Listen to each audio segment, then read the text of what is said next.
Espiritong banal na inilukob sa isang katauhan bilang Kristong naturingan nito. May buhay po ba tayo? Ano po? Binuhay tayo ng Panginoon sapagkat tuwirang minamahal tayo. Amen po ba yun? Tunay na dakila, wagas ang pag-ibig sa atin ng Diyos. Amen po ba yun? Kaya purihin natin ang Panginoon sapagkat sa bawat araw na paghahandog niya, tuwirang nakikinabang po ang bawat isa sa atin ngayon. Amen po ba yun? Kung wala ang pagkilos ng banal na Espiritu sa bawat isa sa atin, walang natitipon ngayong araw na ito. Amen po ba yun? Kaya purihin at dakilain siya sapagkat tuwirang merong isang tumanggap na isang katauhan upang gamitin ng ating Panginoon. Amen po ba?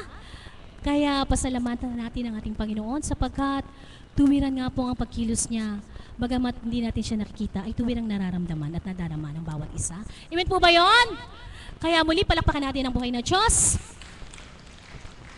At ngayon naman po ay dumako na tayo sa ating bahagi na nawa po ay namnamin ninyo, pakinggan ninyo ang bawat isang titindig sa harapang ito sa kanilang isisiwala at nawa po ay may matanggap kayo. Ang una ko pong tatawagin ay ang ating kapatid na si Luz Bebinda de la Cruz ng Baliwag. Atin pong palapakan ang buhay na Diyos para sa kanyang katauhan.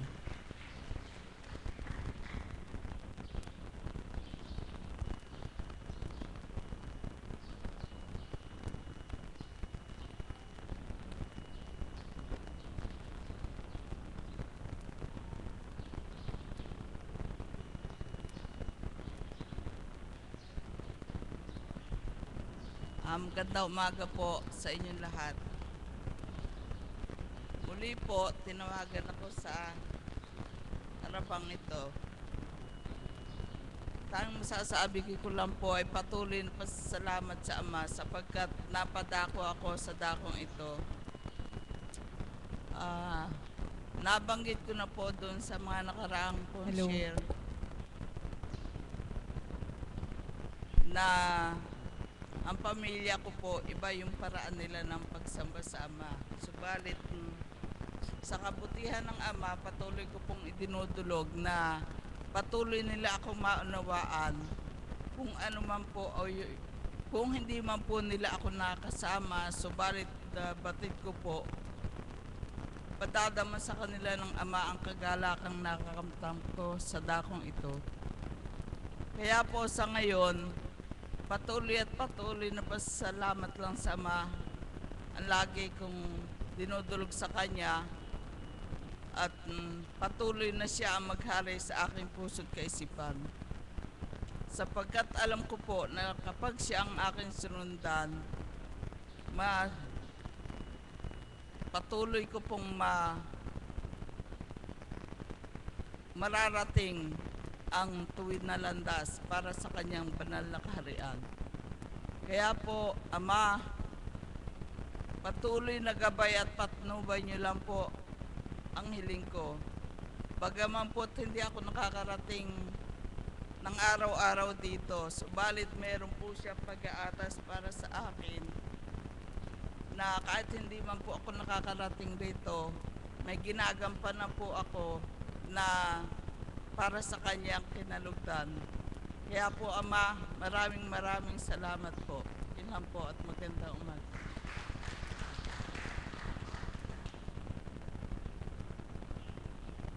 Maraming salamat kapatid sa iyong pagbabahagi. Tuwiran nga pong ang banal na Espiritu ay tuwirang nakikilala ang bawat isa sa atin. Ano? Amen po ba yun? Batid po niya kung anong nilalaman ng ating isip, ng ating puso. Kaya wala po tayong maililihim sa Kanya. Amen po ba yun? At batid ng ating Panginoon kung gaano ang pagmimithin mo na sa tuwin ay makaparito, kaya pinahintulutan niya naman na paminsan-minsan ay makadako ka dito. Amen po ba yun? At ang pangalawang tatawagin ko po sa araw na ito ay ang ating kapatid na si Jenny Galvez ng Paligi. Atin pong palapakan ng buhay na Diyos para sa kanyang katauhan. Ngayon pala.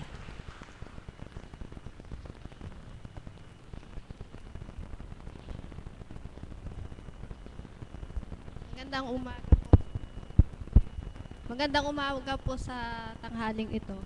Mabahagi ko lang po sa inyo ang paano po kumilos ang Panginoon Diyos sa aking buhay.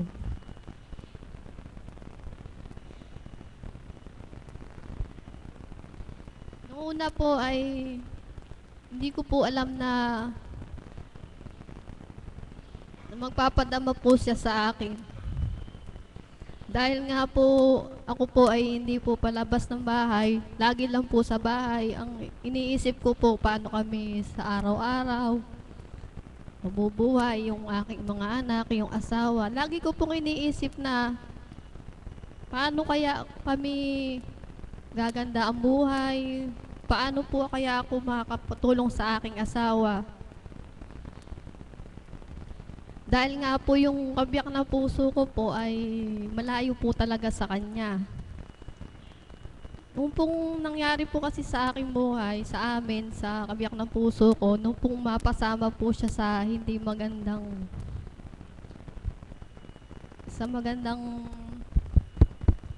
mga kasama na babarkada po siya, nagkaroon po ng isang pong pangyayari na hindi po maganda nga. Napasama po siya sa yung pong nakulong po siya. Punta po ako dito, hindi ko po alam bakit po ako naparito noon dahil nga hindi ko pa po siya kilala, ang amam. Lagi po ako sa kanyang humihingi ng awa, habag. Hanggang sa po na tinura po sa akin, nagpadama po talaga sa aking pagkatao na hindi ko po talaga sukat akalain na bakit po ako naninibago sa akin sarili. Bakit po laging ganon? Para po lagi siyang may nangungusap. Sinabi ko po sa sarili ko, Ama, kung ikaw na po talaga ito sa aking buhay, patunayan mo po at ako po ay susuko sa iyo. Hinihingi ko lang po sana, Ama, na tulungan mo ako. Hindi naman po niya ako binigo. Binigay niya po ang pagkakataon na muli makapagbago yung asawa ko. Tsaka po, no, talaga pong kumilos siya sa akin. Marami na nga po siyang pinakitang kahiwagaan.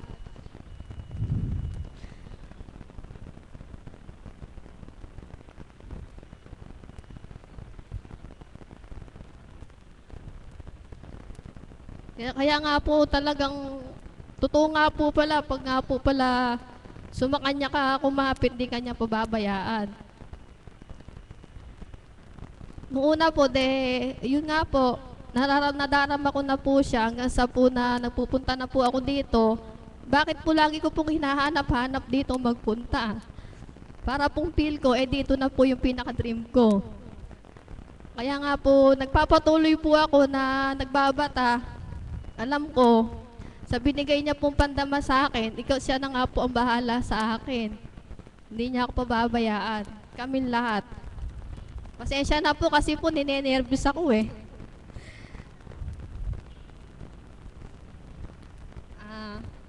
Ama, maraming po salamat sa iyo sa patuloy mo pong pagpapatnubay po sa amin lahat. Marami na po kayong pinakita sa akin. Hindi ko na po sasabihin lahat. Ikaw na po ang nakakaalam.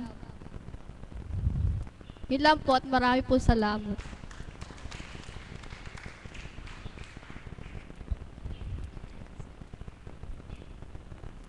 Maraming salamat, kapatid, sa iyong pagbabahagi. Yung nakatindig ka sa harapang ito ay isang biyaya na.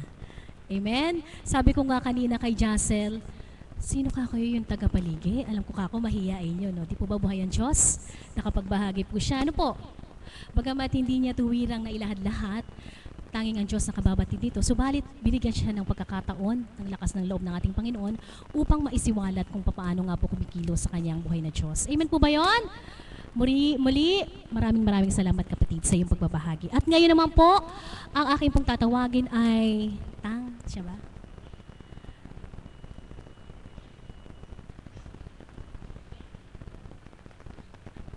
Ano pong pangalan niya? Ating pong palakpakan ng buhay na Diyos para sa ating kapatid na si Maxima.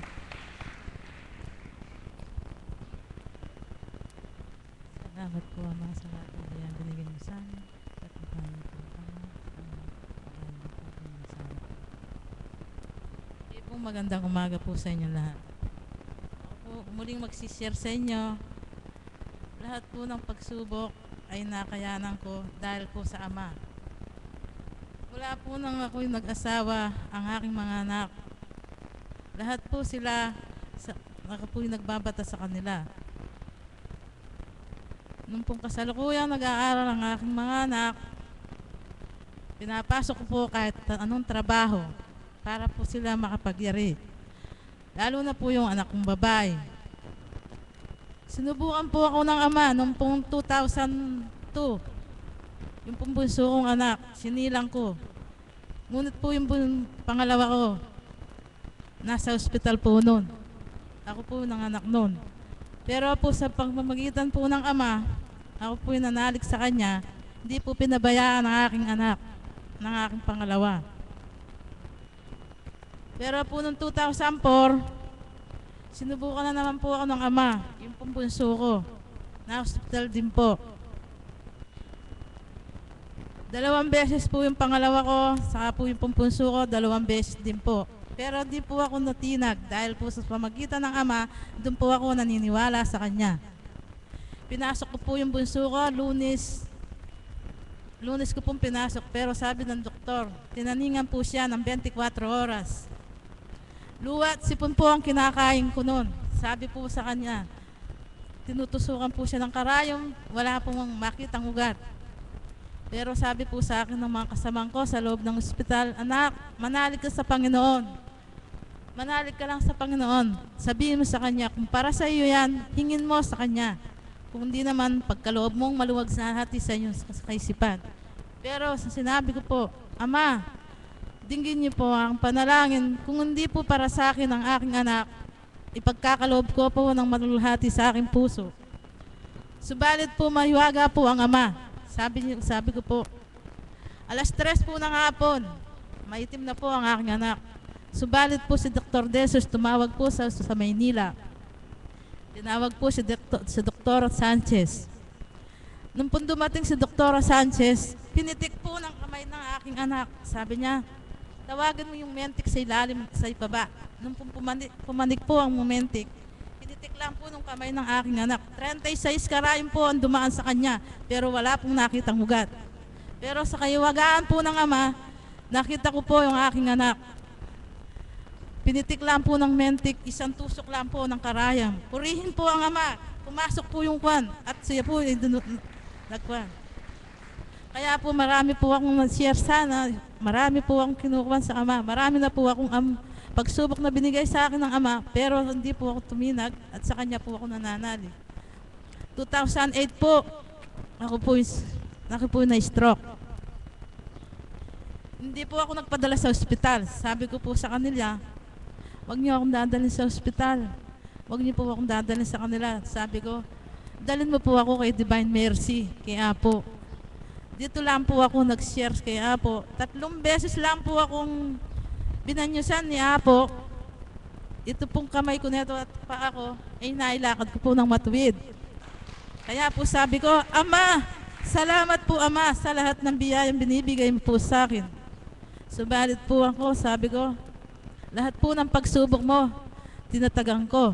Subalit po nung ako sinubukan uli ng Panginoon, 2010 po, sinabi ko po, Ama, tulungan mo ako, sabi ko. Sa pagsubok po na yon, hindi ko po alam, naliligaw na ako ng landas. Nasubukan po ako, ang aking mister na setup. Pinalayas po sa amin. Subalit po nung isang gabing 3 araw na pong wala ang mister ko, kumuha po ako ng lason. Sabi ko, wala na po ata akong pag-asa nito.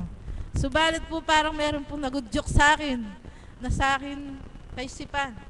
Paano po ang mga anak ko kung ako'y magpapakamatay? Subalit po maiwaga po ang ama. Nakita po yung tablet na binigay sa akin nanggaling po rito. Kinuha ko po yun. Sabi ko, Divine Mercy, patawad. Ama ko, patawad. Tatatagang ko po alang-alang sa aking mga anak. Sinabi ko po yun.